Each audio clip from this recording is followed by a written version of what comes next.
বিরাট বড় পীর সাহেব, বুজুর্গ, মাজার, কবর, ভণ্ডের খানকা, সবগুলি হলো শিরক বেদাতের আখড়া। শিরক বেদাত দিয়ে কোনদিন সঠিক ইসলাম হয় না। ঈমান ও আকীদা নস্যাৎ করার জন্য, ঈমানকে ধ্বংস করার জন্য শিরক বেদাতের বাজার গরম করে রেখেছে। নানান ধরনের মাজার, নানান ধরনের ভণ্ড বাবা, নানান ধরনের মাঝভান্ডারি, নানান ধরনের ল্যাংটা ফকির দিয়ে গোটা দুনিয়াকে গারদ করে রেখেছে। সম্মানিত উপস্থিতি, এটা গেল ঈমান আকীদা নস্যাতের জন্য এই ধর্ম ব্যাপারীদের কাণ্ড। আর দেশের শিক্ষা ব্যবস্থাকে নষ্ট করার জন্য নাস্তিক মার্কা শিক্ষিত লোককে দায়িত্ব দেওয়া হয়েছে, যারা শিক্ষা ব্যবস্থাকে ধ্বংস করে দিয়েছে। এখন স্কুলে পড়ানো হয় ডিম ভাজতে হয় কিভাবে, ডিম ভাজা শিক্ষা দিচ্ছে, ধান সিদ্ধ করতে হয় কিভাবে, এইগুলি হলো সিলেবাস। মেয়ের প্রথমে পিরিয়ড আসলে কিভাবে সে প্রোটেকশন দেবে, সেইগুলি স্কুলের সিলেবাস। যুগের পর যুগ ধরে দাদি নানিরা ডিম ভাজা শিখায়নি, আবার স্কুলে গিয়ে এখন ডিম ভাজা শিখতে হবে। এই হলো শিক্ষার অবস্থা। নাস্তিক তৈরির কারখানা, বস্তুবাদী শিক্ষা, যারই ফলশ্রুতিতে ঢাকা ইউনিভার্সিটির সর্বোচ্চ ব্যক্তি একজন প্রফেসর, তিনি বলছেন যে এই মহিলা বোরকা পরবে সেজন্য ঢাকা ইউনিভার্সিটিতে না ঢোকে। ভাবখানা দেখে মনে হয় ঢাকা ইউনিভার্সিটির পৈতৃক সম্পদ। সম্মানিত উপস্থিতি, আজকে আমাদের মেয়েদেরকে উলঙ্গ করতে চায় এরা পশু পাখি বানাতে চায় আমাদের এই মুসলিম সমাজকে। পোশাক আশাক খুলে ফেলে সভ্য হও, ভদ্র হও। পোশাক খুলে ফেলে যদি সভ্যতা ভদ্রতা হয়, তাহলে পশু পাখি হলো পৃথিবীর সবচেয়ে বড় সভ্য। পশু আর পাখি সভ্য, মানুষ অসভ্য। সম্মানিত উপস্থিতি, শিক্ষা সিলেবাস ধ্বংস। যে সমস্ত আলেম ওলামা আছেন, তারা কোরআন হাদিস পড়াশোনা করেছেন, মডেল মসজিদের ইমামের সম্মাননা যিনি পেলেন, তিনি হলেন একজন বেরেলভি আকীদার ভণ্ড তরিকাপন্থী। সৌদি আরবের টাকায় মডেল মসজিদ হয়েছে। এতটি মডেল মসজিদ সৌদি আরবের টাকায় হয়েছে, কিন্তু একজনও আহলে হাদিসের ইমাম বা সহিহ আকীদার ইমাম সে জায়গায় চান্স পায় নাই। সব ভণ্ড দিয়ে মডেল মসজিদগুলি চালানো হচ্ছে। তারপরে শিক্ষার কথা তো বললাম। অর্থনীতি, দেশের অর্থনীতি কি দুর্বল না সবল? দুর্বল। যেইটুকু দেশের অর্থনীতি ধ্বংস হয়েছে, বাকি যেইটুকু আছে হরতাল ধর্মঘট দিয়ে গোটা জাতিকে ধ্বংস করার নিম্নকশা চলছে। প্রতিদিন হরতাল হলে কত টাকা খরচ হয়, দেশের কি পরিমাণ ক্ষতি হয়, যারা হরতাল করে তারা জানে না। এরা দেশের হিতাকাঙ্ক্ষী?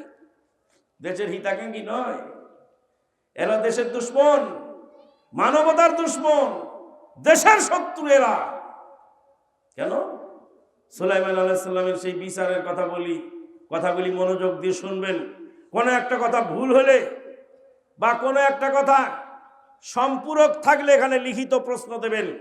সভাপতি মহোদয়ের অনুমতি ক্রমে আমি উত্তর দেব ইনশাআল্লাহ। একটি প্রশ্ন বাকি থাকতে আমি স্টেজ ত্যাগ করব না ইনশাআল্লাহ। বলছিলাম যে আজকে এই যে হরতাল, সুলাইমান আলাইহিস সালামের এক বিচারের খবর আপনারা জানেন। সুলাইমান আলাইহিস সালাম বিচার করেছিলেন। কি বিচার? দাউদ আলাইহিস সালাম বিচার করে দিলেন। এক বাচ্চা, ছোট্ট বাচ্চা, দুই মহিলার দাবিদার। এই মহিলা বলে আমার বাচ্চা, ওই মহিলা বলে আমার বাচ্চা। দুইজনের বাচ্চা এক জায়গায় ছিল, একজনেরটা বাঘে নিয়ে গেছে আর একজনেরটা রয়ে গেছে। এটা ঘটনা তো নাকি? এই ঘটনার হাদিসের গল্প এখানে শিক্ষণীয় আছে। আল্লাহ পাক বলেন, ফাকসুসিল কাসাসা লাআল্লাহুম ইয়াতাযাক্কারুন, শিক্ষণীয় ঘটনাগুলি তাদেরকে শোনাও, সেখান থেকে তাদের শিক্ষণীয় বিষয় রয়েছে। সুলাইমান আলাইহিস সালামের বাবা দাউদ আলাইহিস সালাম দুইজন মহিলার বিবরণ শুনলেন। বাচ্চার অরিজিনাল মা যিনি, তিনি কথায় দুর্বল, আর ডাইনি মা যিনি দাবি করেছে আমার বাচ্চা বলে মিথ্যুক, সিটার মহিলা। এই সিটার মহিলা চাপাবাজ, তার ইনিয়ে বিনিয়ে কথা সাজিয়ে গুছিয়ে বলার অভ্যাস আছে। এমন করে গুছিয়ে বলল, সাজিয়ে বলল, দাউদ আলাইহিস সালাম বুঝতে পারলেন এরই বাচ্চা, এই হলো বাচ্চার মা। কিছু মহিলা আছে মেরেও যেতে, কেঁদেও যেতে, বড় কৌশল করে কথা কয়। সেই মহিলার কথা শুনে দাউদ আলাইহিস সালাম বুঝতে পারলেন বাচ্চাটা এই মহিলার। বাচ্চাটা দিয়ে দিলেন সেই মহিলাকে, মহিলা নিয়ে চলে যাচ্ছে। সুলাইমান আলাইহিস সালাম বুঝতে পারলেন বিচার ভুল হয়ে গেল, বাবার বিচার ঠিক হলো না। বাবার বিচার সংশোধন করার জন্য সুলাইমান আলাইহিস সালাম আব্বাকে বললেন, আব্বা আমাকে অনুমতি দিলে বিচারটা আমি সুন্দর করে আবার করে দিতাম। হাদিস থেকে বোঝা গেল বাপ যদি ভুল করে ছেলে সংশোধন করতে পারে, পীর সাহেব ভুল করলে মুরিদ সংশোধন করতে, ছাত্র ভুল করলে, শিক্ষক ভুল করলে ছাত্র সংশোধন করতে পারে। দাউদ আলাইহিস সালাম রানিং নবী, আর সুলাইমান আলাইহিস সালাম ভবিষ্যৎ নবী। সুলাইমান আলাইহিস সালাম ছেলে হয়ে বাপকে বললেন বিচারটা পুনরায় করতে চাই। দাউদ আলাইহিস সালাম বললেন বিচার পুনরায় করো দেখি। সুলাইমান আলাইহিস সালাম বললেন, জাল্লাদ বাচ্চাটাকে ফেরে দুই টুকরা করে দাও, দুই মহিলাকে ভাগ করে দিয়ে দেই, বিচার ফয়সালা হবে সুন্দর। ডাইনি মহিলা বলেন, সুলাইমান তাই করে দাও, বাচ্চাটা দুই ভাগে ভাগ করে দাও, আমাকে এক টুকরা দিয়ে দাও আর ওকে এক টুকরা দিয়ে দাও। ডাইনি মহিলার বুদ্ধি, আমারটা ভাগে খাইছে আর ওরটা চাকুর তলে মরুক, আমারটা নাই ওরটা থাকবে কেন? এর নাম হলো হিংসা। অরিজিনাল মা বলছে, সুলাইমান তোমার আল্লাহর দোহাই লাগে, আমার কলেজার ধন নারী ছিলা বাচ্চাকে কেটে দুই টুকরা করো না সুলাইমান, বাচ্চাটা ওকে দিয়ে দাও, ওর বাড়িতে গিয়ে আমার সোনার ধন বেঁচে থাকুক, আমার কলিজার টুকরা বেঁচে থাকুক ওর বাড়িতে জীবিত থাকলে তাও তো আমার সন্তানটা মারা গেল না, আমার ভাগের দরকার নেই, ওকেই দিয়ে দাও, তবুও সন্তানটা বেঁচে যা। হাদিস থেকে বোঝা গেল দেশের শত্রু তোমরা না হয়ে তোমরা যদি হিতাকাঙ্ক্ষী হতে তো বলতে যে প্রধানমন্ত্রী তোর ভাঙা নৌকা তুই নিজেই চালা, তোর ভাঙা নৌকা তুই চালা। এই উত্তাল সাগরে ভাঙা নৌকা চালাতে হলে কলিজা এত বড় লাগে, যেমন তেমন লালু হুলু এই ভাঙা দেশ চালাতে পারবে না। দেশটাকে ধ্বংস করার জন্য অপতৎপরতায় লিপ্ত হয়েছেন। আল্লাহ নবী সাল্লাল্লাহু আলাইহি ওয়াসাল্লাম হাদিসে বলেছেন, হাদিস শুনুন, শুনলে আশ্চর্য হয়ে যাবে। আল্লাহ নবী বলেন, কথা কি বোঝা যায়? আল্লাহ নবী সাল্লাল্লাহু আলাইহি ওয়াসাল্লাম বলেন, আল্লাহ নবী বলেন, আল ঈমানু বিদ'উ ওয়া সাব'উনা শু'বাতান ফাআফযালুহা কাওলু লা ইলাহা ইল্লাল্লাহ ওয়া আদনাহা ইমাতাতুল আযা আনিত তারিকি ওয়াল হায়াউ শু'বাতুম মিনাল ঈমান। আল্লাহ নবী বলেন, ইমানের 70-এর অধিক শাখা রয়েছে।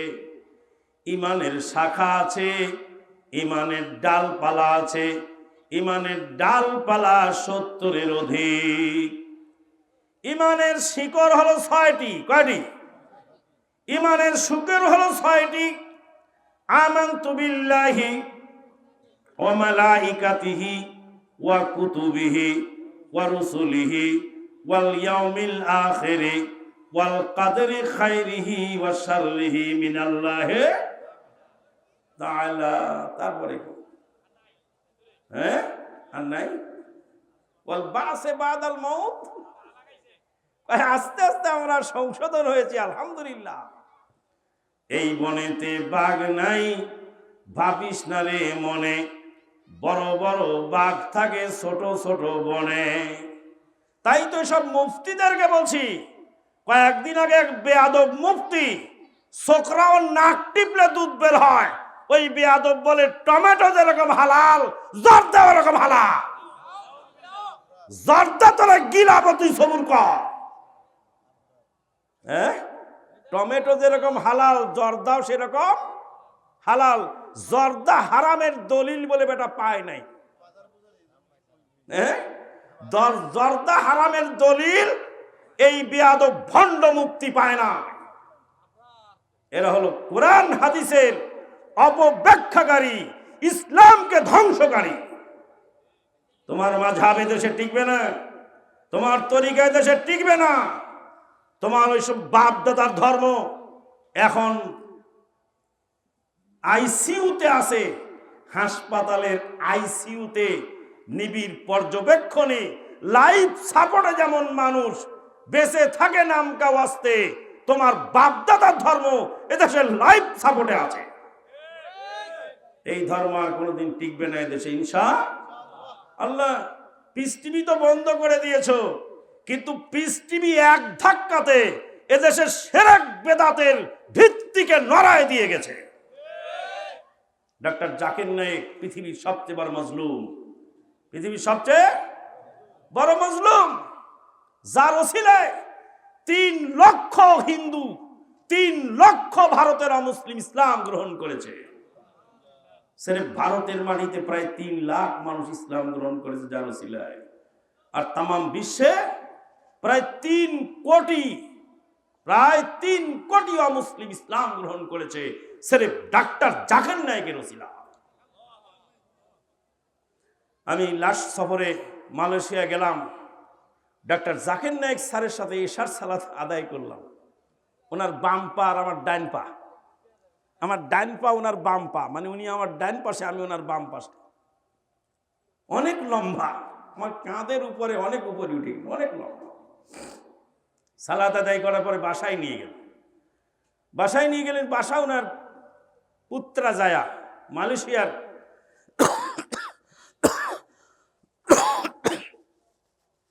মালয়েশিয়ার আপনার সবচেয়ে কি বলে ওটাকে ভিআইপি সিটি পুত্রাজায়া। সেই পুত্রাজায়াতে ওনার বাসস্থান।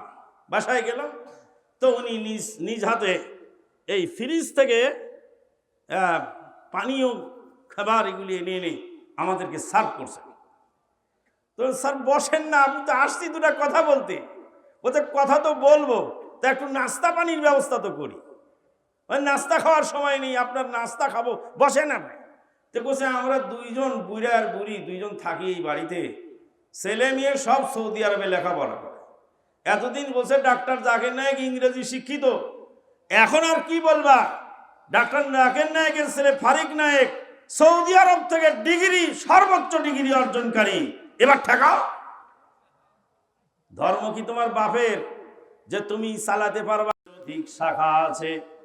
আল্লাহর নবী বলেন ফাদদালুহা কাউলু লা ইলাহা ইল্লাল্লাহ, ঈমানের সর্বোচ্চ শাখা হলো লা ইলাহা ইল্লাল্লাহ। ঈমানের সর্বোত্তম শাখা কি? লা ইলাহা ইল্লাল্লাহ। লা ইলাহা ইল্লাল্লাহ সম্পর্কে 3টি হাদিস শোনাবো আমি আপনাকে, আপনি মনোযোগ দিয়ে শুনুন। মুসা কালিমুল্লাহ আলাইহিস সালাতু ওয়াস সালাম আল্লাহকে বললেন, প্রভু হে, আমাকে একটি দোয়া শিক্ষা দিন, যেই দোয়া আমি একাই পড়ব, পৃথিবীর কেউ আর জানে না। স্পেশাল একটি দোয়া শিক্ষা দিন। আল্লাহ পাক মুসা কালিমুল্লাহকে বললেন, মুসা তুমি বলো লা ইলাহা ইল্লাল্লাহ। মুসা কালিমুল্লাহ আলাইহিস সালাতু ওয়াস সালাম আল্লাহকে বললেন, আল্লাহ এই দোয়া তো সবাই জানে, এটা স্পেশাল দোয়া কেমন হলো? আল্লাহ বলেন, মুসা 7 তবক আসমান এবং 7 তবক জমিন এক পাল্লায় তুললে যা ওজন হবে, এই কালেমার এক পাল্লায় তুললে তার চেয়ে বেশি হবে। 7 তবক আসমান জমিনের চেয়ে এই কালেমার ওজন বেশি পাওয়ারফুল। কালেমা লা ইলাহা ইল্লাল্লাহ ফজিলতের দ্বিতীয় হাদিস, হাসরের ময়দানে একজন ব্যক্তির নেকি বদি মাফা হবে, তার পাপের 99টা দপ্তর হবে। হাদিসে আছে 99 সিজিল্লা, 99 দপ্তর পাপের পাল্লায় তুলে দেওয়া হবে, নেকি হবে হালকা। জাহান্নামের ফয়সালা হতে চলেছে। হঠাৎ করে হাসরের কোণা থেকে সাইয়্যিদুল মুরসালিন আসবেন, এসে বলবেন, থামো, আমার উম্মতকে জাহান্নামের ফয়সালা দিও না। আল্লাহর নবী একটা ছোট্ট কার্ড এনে, যেই কার্ডের উপরে লেখা আছে লা ইলাহা ইল্লাল্লাহ, এই কার্ডটা সেই লোকের ভিতরে তাওহীদ ছিল, ঈমান ছিল, ঈমানের বদৌলতে এই কার্ডটা নেকির পাল্লায় দেওয়া হবে। আল্লাহর নবী বলেন, একটা কার্ড নেকির পাল্লায় দেওয়ার সঙ্গে সঙ্গে নেকির পাল্লা ঝুলে যাবে, আর 99টা বড় বড় পাপের দপ্তর উপরে উঠে যাবে। লা ইলাহা ইল্লাল্লাহর ফজিলতের 3 নম্বর হাদিস, যুদ্ধের ময়দানে খালিদ ইবনুল ওয়ালিদ রাদিয়াল্লাহু তাআলা আনহু যুদ্ধ করছেন বীর বিক্রমে। খালিদ ইবনুল ওয়ালিদ রাদিয়াল্লাহু তাআলা আনহু আল্লাহর নবীর জালিলুল কদর সাহাবী। সেই সাহাবীর পরিচয় আপনারা জানেন কিনা? উহুদের যুদ্ধে আল্লাহর নবীকে ঘিরে ফেলেছিলেন যেই সাহাবী, তখনও তিনি ইসলাম গ্রহণ করেন নাই, কাফের সোলজারের মধ্যে ছিলেন খালিদ ইবনুল ওয়ালিদ। তার সমর কৌশলে গিরি সংকটের পথ ঘিরে আল্লাহর নবীকে ঘিরে ফেললেন। এই সাহাবী একখানা পাথর ছুঁড়ে মেরেছিলেন আল্লাহর নবীর মুখে। আল্লাহর নবীর মুখে লেগে আল্লাহর নবীর রুবাইয়ার দাঁত ভেঙে যায়। দাঁত ভেঙেছিল। যেই সাহাবী ছুঁড়ে মারা পাথরে আল্লাহর নবী কাফের থাকা অবস্থায় পাথর ছুঁড়ে মেরে আল্লাহর নবীর দাঁত ভেঙে দিয়েছিলেন, এই সাহাবী ইসলাম গ্রহণ করার পরে ইসলামের এমন খেদমত করলেন, মুতার যুদ্ধে 9খানা তলোয়ার নিয়ে যুদ্ধের ময়দানে তিনি নেমেছিলেন। কোমরের মধ্যে 9খানা তলোয়ার। কয়টা? 9খানা তলোয়ার নিয়ে মুতার যুদ্ধে অংশ নিয়েছিলেন। তলোয়ার ভাঙতে ভাঙতে 8খানা তলোয়ার ভেঙে গেল। কিছুক্ষণ কাফেরদেরকে মারে, তলোয়ার ভেঙে যায়, তলোয়ার ফেলে দিয়ে ভাঙাটা ফেলে দিয়ে নতুন আরেকটা ব্যবহার করেন। এইভাবে 8খানা তলোয়ার ভেঙে গেল।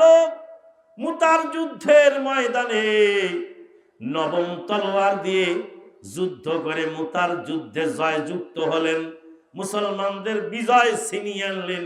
যেই সাহাবী, তার নাম খালিদ ইবনুল ওয়ালিদ। খালিদ ইবনুল ওয়ালিদ রাদিয়াল্লাহু তাআলা আনহু সারা জীবন যুদ্ধ করেছেন। যুদ্ধের ময়দানে শাহাদত তার নসিব হয় নাই।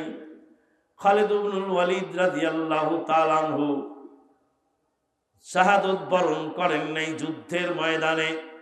জীবন সামনের পরন্ত বেলায় সিরিয়ার হিমস শহরে তিনি শেষ নিঃশ্বাস ত্যাগ করেন বিছানায় শুয়ে। কোথায় মারা গেলেন খালিদ ইবনুল ওয়ালিদ? সিরিয়ায়। শহরের নাম কি? হিমস। হা মিম সাদ, হিমস। সিরিয়ার হিমস শহরে মৃত্যু শয্যায় শায়িত হয়ে খালিদ ইবনুল ওয়ালিদ রাদিয়াল্লাহু তাআলা আনহু অঝর নয়নে কাঁদতেছিলেন।